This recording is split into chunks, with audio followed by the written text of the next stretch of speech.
Bonjour à tous. Un excellent jour de sabbat et de méditation pour chacun de nous.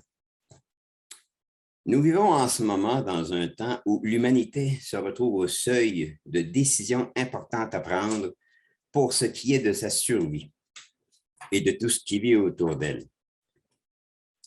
Des choix lui ont été proposés il y a des décennies pour ce qui concerne son bien-être et une longévité de vie dans une certaine harmonie. Et on peut voir et constater que les gens aujourd'hui sont très stressés, très malheureux, recherchant des choses qui sont de ce monde. Aujourd'hui, j'aimerais partager avec vous tous un phénomène présent dans beaucoup de personnes dans le monde et pour peut-être certains d'entre nous. Cela restera à être vérifié pour chacun de nous personnellement. J'ai pris connaissance d'un document il y a quelques semaines et ça parlait de choses tristes, perturbantes et inquiétantes dont une grande quantité de personnes en sont malheureusement atteintes. J'ai appelé ce document le syndrome de l'acceptation. Ce qui m'amène au titre de mon exposé aujourd'hui, « Aimons-nous notre apparence ». Aimons-nous notre apparence. J'ai le désir de partager avec vous tous cette malheureuse situation qui se vit dans le monde.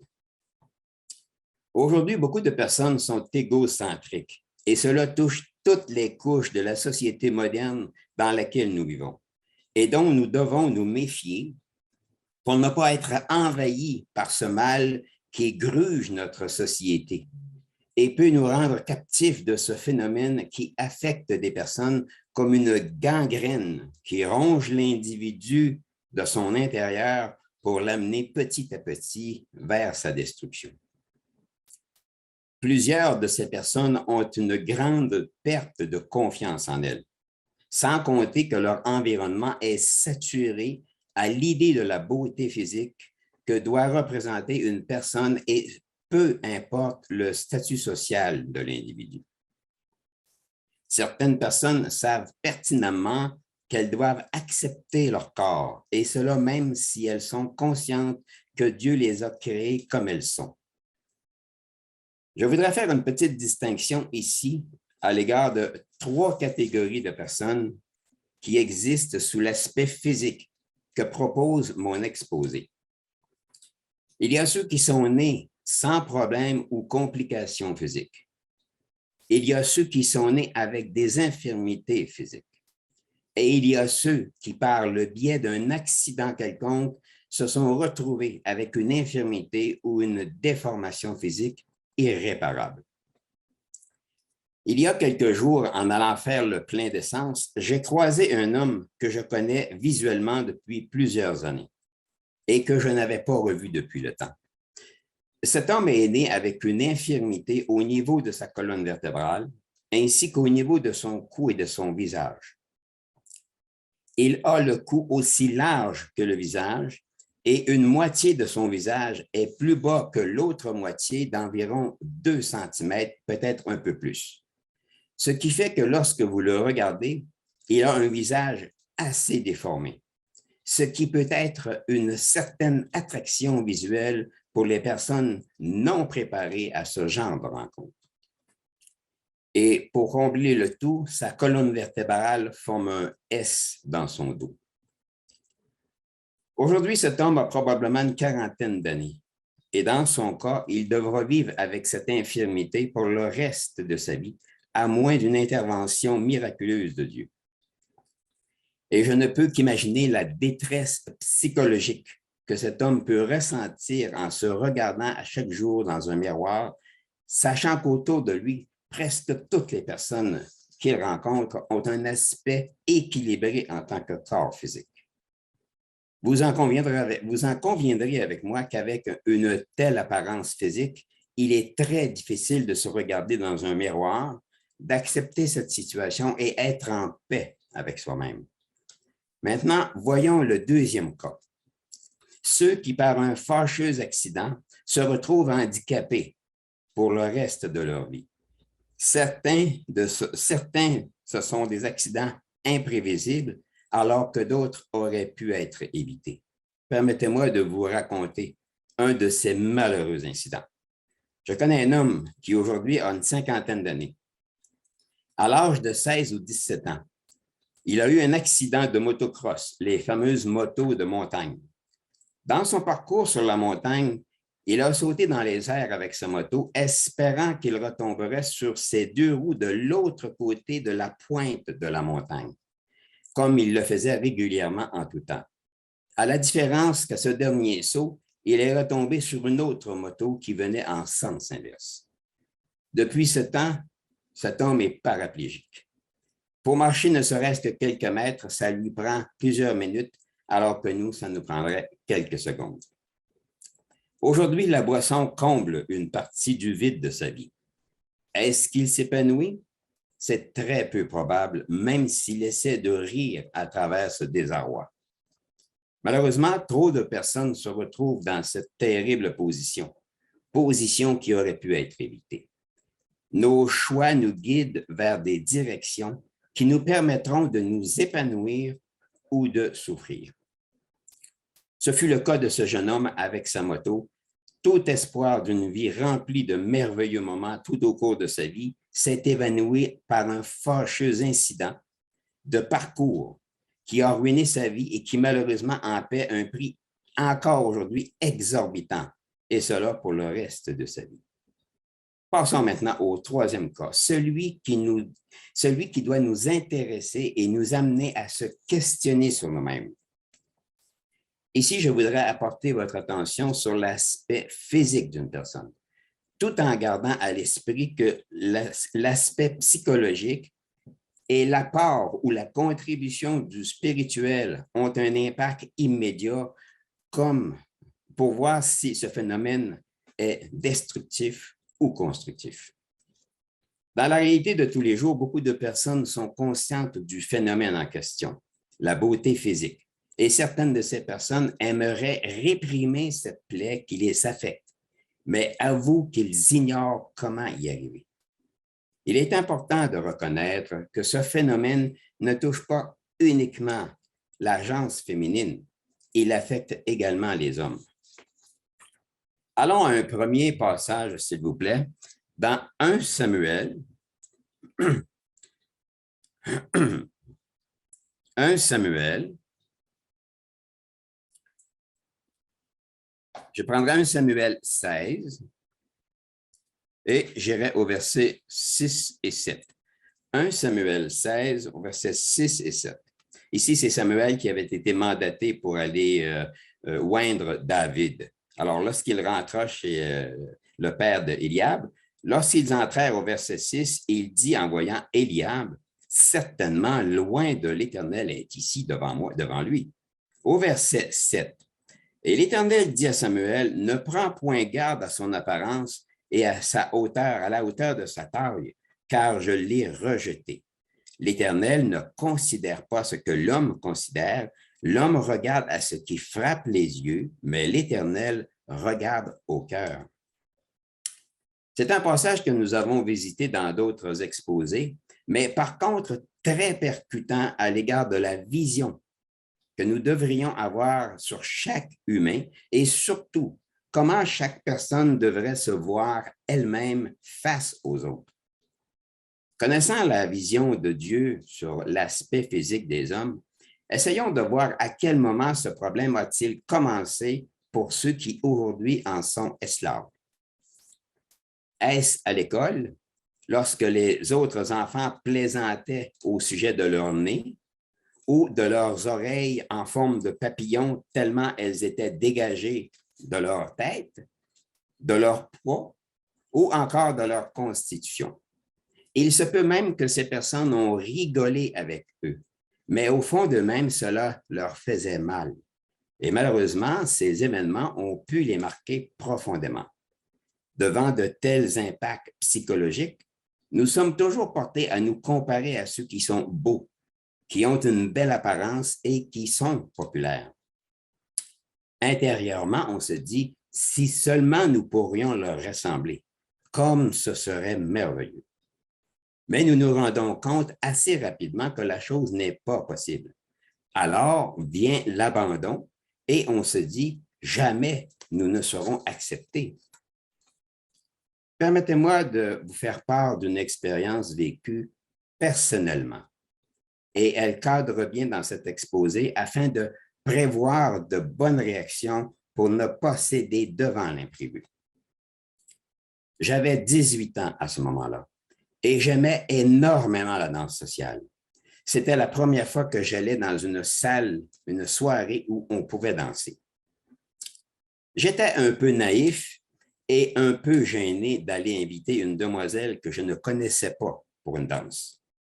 Il y avait à une table 3 jeunes filles. J'ai fixé mes yeux sur une d'elles et je pris mon courage à 2 mains et elle a invité cette personne à partager quelques pas de danse. À ma grande surprise, la demoiselle me dit devant ses 2 amis, « Regarde comment tu fais dur, je ne vais pas danser avec toi. » Comme vous devez y penser, la douche fut glacée. C'était mes premières expériences dans ce que nous appelions à ce moment-là le monde civilisé. Je me serais cru dans un lac en Sibérie, tellement j'étais figé de sa réaction. Et il m'a fallu plusieurs années avant de pouvoir réinviter une demoiselle à danser. Comme je l'ai mentionné dans le titre de mon exposé, aimons-nous notre apparence? Eh bien, à ce moment-là, j'avais perdu totalement confiance en moi. Et un énorme malaise m'envahissait. Suis-je aussi laid qu'elle le dit? Je n'avais pas Dieu dans ma vie à ce moment-là. Mais pourquoi accordons-nous tant d'importance à la beauté? Les modèles de la publicité nous présentent des physiques des plus agréables, une norme qui est cependant inaccessible à la majorité de l'humanité. Et il faut également en arriver à l'évidence que ces modèles ont été, pour la plupart d'entre eux, remodelés par la technologie médicale. Mais encore une fois, est-ce vraiment si important l'apparence? Pas aux yeux de Dieu, car il déclare qu'il nous juge sur ce que nous sommes intérieurement. Pour lui, ce que nous pensons a beaucoup plus d'importance que notre apparence extérieure. Nous pouvons constater cela avec le prophète Samuel que nous venons de lire il y a quelques instants. Retournons à Samuel 16, s'il vous plaît. Samuel 16, on est déjà dedans. On va lire le verset 6. Lorsqu'ils entrèrent, et il dit en voyant Éliab, « Certainement, loin de l'Éternel est ici. » Au verset 7, « Et l'Éternel dit à Samuel, « Ne prends point garde à son apparence et à la hauteur de sa taille, car je l'ai rejeté. L'Éternel ne considère pas ce que l'homme considère. L'homme regarde ce qui frappe les yeux, mais l'Éternel regarde au cœur. » Samuel, en voyant Éliab, avait la certitude qu'il s'agissait de celui que Dieu avait choisi. Mais au verset 7, Dieu fait comprendre à Samuel comment lui, il choisit quelqu'un, quels sont ses critères de sélection et à l'égard du choix d'une personne qu'il veut appeler. La plus grande chose en importance pour un enfant de Dieu est de bien comprendre que ce n'est pas ce monde qui peut en ce moment réjouir nos cœurs, combler nos vies.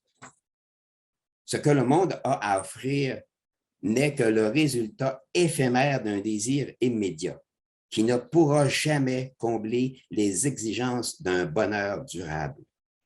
Seul Dieu peut combler ce vide qui pourrait nous envahir et nous permettre de comprendre et de vivre en paix avec soi-même et avec Christ, qui nous permet de saisir l'opportunité qui se présente à nous aujourd'hui, être heureux maintenant et heureux plus tard dans sa famille, dans la famille divine. La complication qui se présente aux personnes aujourd'hui, c'est qu'ils sont dans une spirale d'idées et de profils bien arrêtés sur l'attrait de ce qui est beau et indispensable à avoir pour eux. afin de combler ce vide qu'ils n'arrivent pas à identifier comme étant la chose la plus importante qui devrait être le but premier pour comprendre ce qu'est le bonheur. Ce vide est le rejet d'un être suprême qui connaît ce qu'est le bonheur et surtout comment l'acquérir. Toute démarche dans la vie de tous les jours pour obtenir un peu de bonheur est reliée à des lois qui, si elles ne sont pas prises au sérieux, amènera inévitablement la confusion, le désespoir et la défaite d'un espoir d'être heureux. Le bonheur, le vrai bonheur, ne peut être attribuable qu'aux personnes qui le cherchent vraiment et qui ont le désir de poser les gestes qui permettront cet épanouissement personnel. Mais comment se voit-on nous-mêmes en tant qu'individus face à la ressemblance de Dieu? Allons à Genèse, s'il vous plaît. On était dans Genèse il y a quelques instants.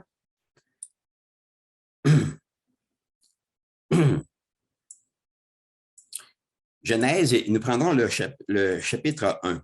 C'est un verset que nous connaissons très bien et c'est pour nous identifier à qui nous ressemblons.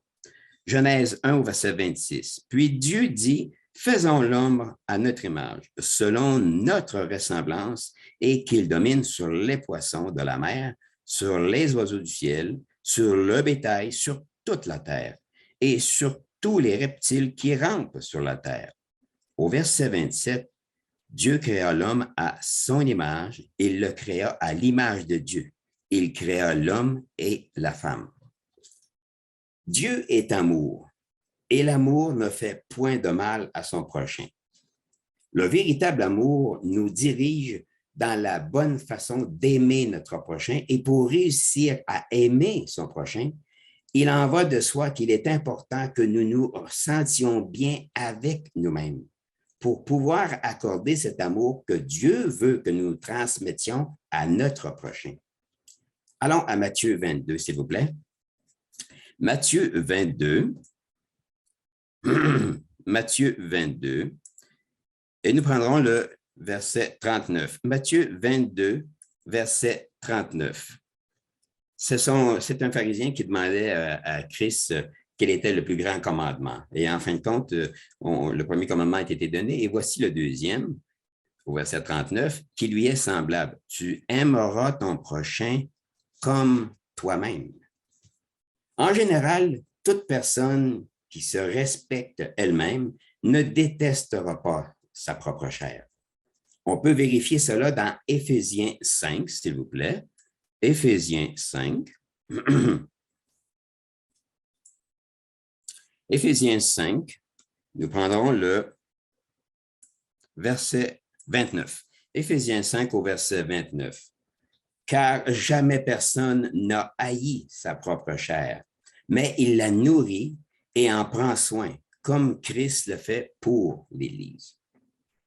Tout ce que Dieu a mis de côté depuis Adam et Ève et qui feront partie de sa famille auront une fonction, un avantage particulier de posséder quelque chose que les autres n'auront pas, être des rois et des sacrificateurs. Mais pour accéder à ces postes, ils auront dû exploiter un des éléments clés qui leur permettront d'exercer ce privilège que Dieu leur accordera. Apprendre à s'aimer soi-même, tout en ayant compris qu'ils sont à la ressemblance de Dieu. C'est un des points de départ pour tous ceux que Dieu appelle et forme en eux un caractère digne de ce que Dieu attend d'eux. Rééduquer des personnes, les sensibiliser à ce que signifie aimer et être aimé pour être heureux, implique d'avoir d'abord vécu cette propre expérience avec soi-même avant de pouvoir la transmettre à d'autres. Il n'y a rien de mieux que la réussite sur nos propres expériences dans ce domaine-là par l'intermédiaire de Christ vivant en nous, alors qu'il nous aura permis de les atteindre. Aimez-vous les uns les autres, cela implique d'avoir un premier regard sur nous-mêmes. Comment on se voit. Mais en même temps, c'est comment Dieu nous perçoit.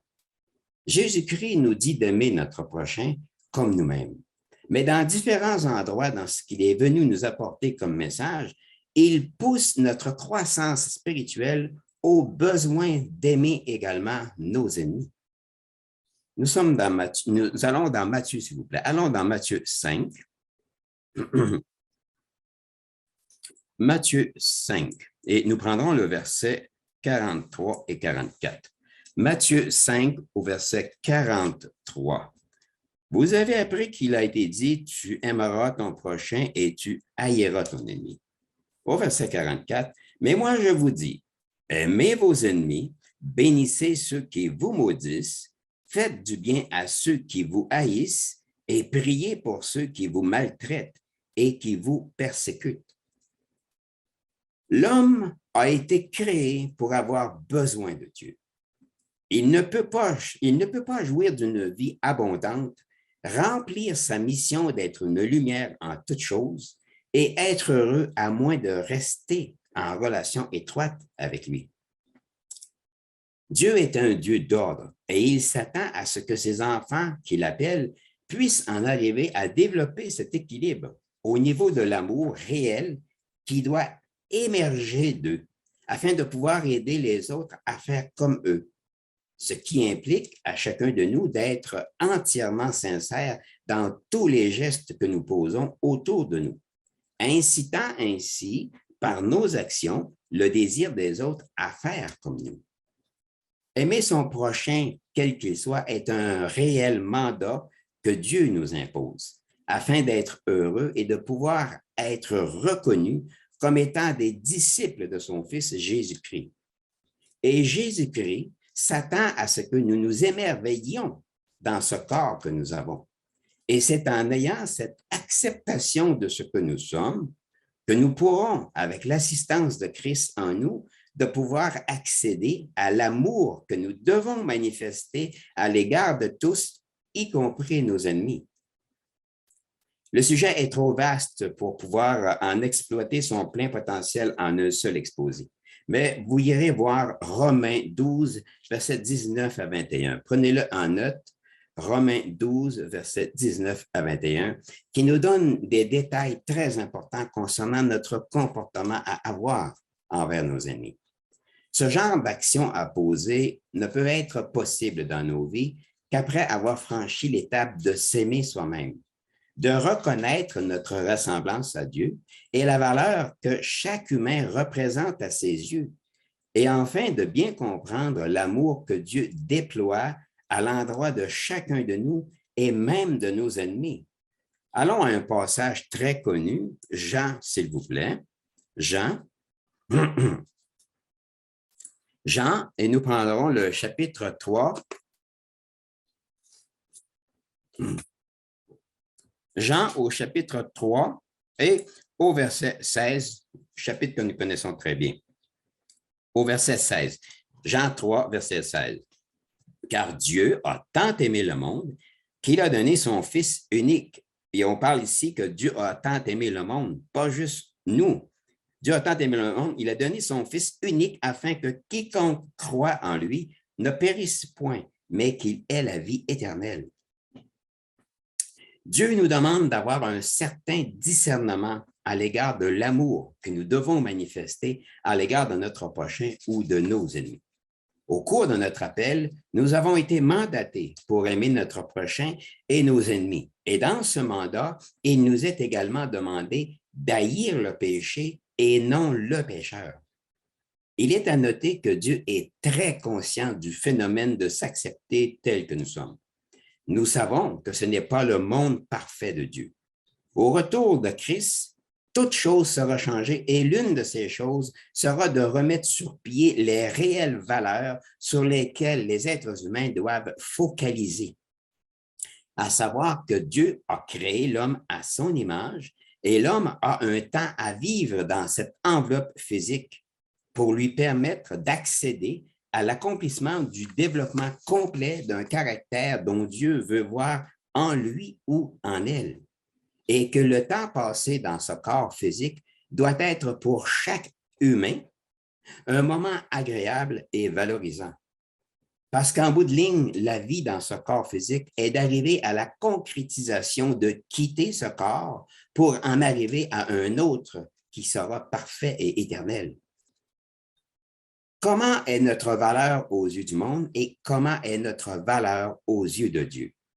Si nous jetons un coup d'œil sur comment le monde perçoit notre valeur, c'est assez facile. Avez-vous un bon emploi, une assez grande maison? Certains même vont aller jusqu'à identifier la marque de votre voiture que vous possédez, ce qui, pour certaines personnes, leur permettent de vous étiqueter comme étant une personne de valeur et n'ayant aucun problème de vous accepter parmi les personnes qu'ils considèrent ayant le droit de fraterniser avec eux. Sans oublier que pour certaines personnes, votre apparence physique peut même être évaluée pour être acceptée ou pas. Maintenant, comment est notre valeur aux yeux de Dieu? Voyons un passage qui nous ramène à la réalité du présent pour chacun de nous. Allons à 1 Corinthiens, s'il vous plaît. 1 Corinthiens, nous prendrons le chapitre 6 dans 1 Corinthiens, chapitre 6, et nous irons